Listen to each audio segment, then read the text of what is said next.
Hey everyone, we're back for a new tutorial. We wanted to show you in a more concrete way how to use Telios aliases. Aliases are very useful for organizing your inbox and for keeping your main email address private. Let's see how it works. So first, we need to create a namespace which you can choose or create randomly.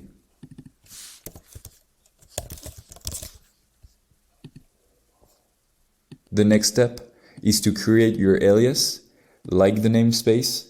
You can choose your own or generate it randomly.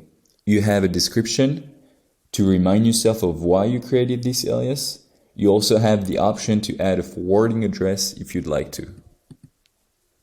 Personally, I'm a huge fan of anime. I would like to keep up with the latest news, so I'm gonna name my alias anime. It will generate a folder named after my alias.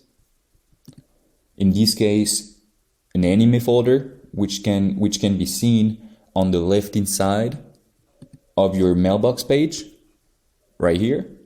Now we have a fully created alias ready to be used. Let's try it out.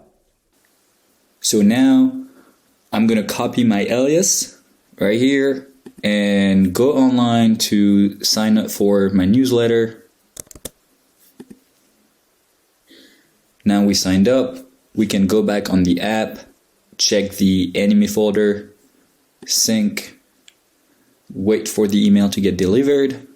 Right here, the email from the anime seekers was received without adding a new email to my main inbox. We can go back on my anime folder and see it was received. So now you know the use case of alias and how cool it is. Thanks for watching. Drop a like and a comment. And if you'd like to keep up with the future of email, join us on social media.